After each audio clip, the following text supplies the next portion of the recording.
to them. Descarado won the Caulfield Cup again. American to the end. Hello and welcome to your daily bite of racing. And as Mark Kavanagh eyes the trophy for the $2.5 million BMW Caulfield Cup, it's time to talk about the elephant in the room. All week, as media attention has focused on the easing favourite December draw, there have been two questions on everyone's lips.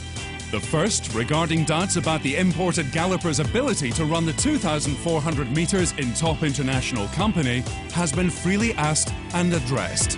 Well, of course, he's unproven at the distance. He's unproven at the trip. When they were all in England together, you know, like December draw wouldn't even be considered for any race. Hasn't run further than 2,000 metres.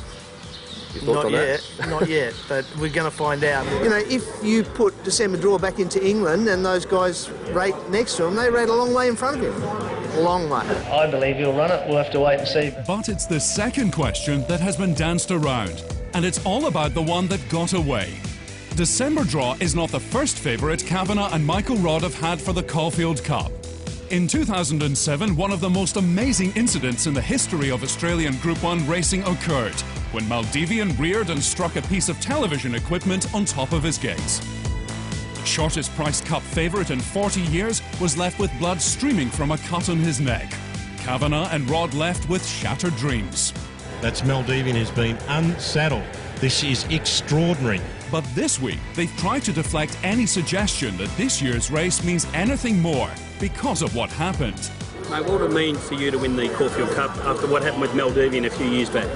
I knew that question was coming. Well, it wouldn't matter, you know, look, everyone wants to win a Caulfield Cup, you know, everybody wants one of those, so, you know, it'd mean a lot, but, you know, what happened a few years ago is irrelevant to this horse.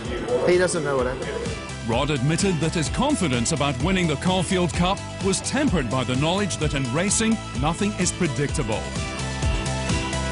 But he said there was no comparison between December draw and Maldivian.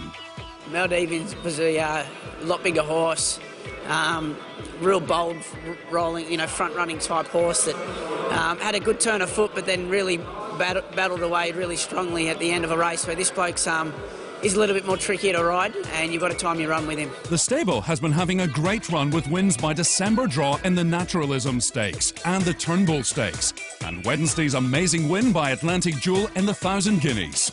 Luck can run in cycles in racing, and Rodd says that when a stable has success, it can breed success. Yeah, it definitely gives you confidence. You know, that's what success breeds.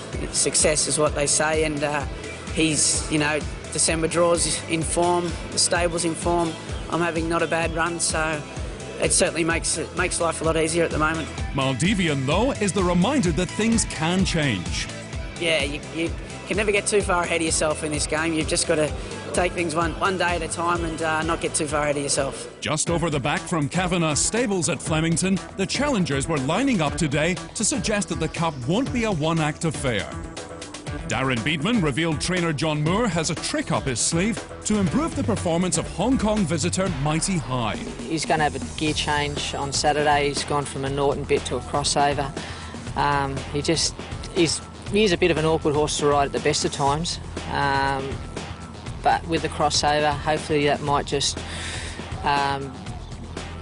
change his train of thought a little bit. Mighty High is a firming second favourite in the Australian market, but Beedman says the gelding will be all the rage at home. Well, this horse being from Hong Kong, they're going to run the race live to cable channel over there, so it's getting good coverage and it's been getting good press coverage in the media. He'll probably start favourite in Hong Kong, the horse.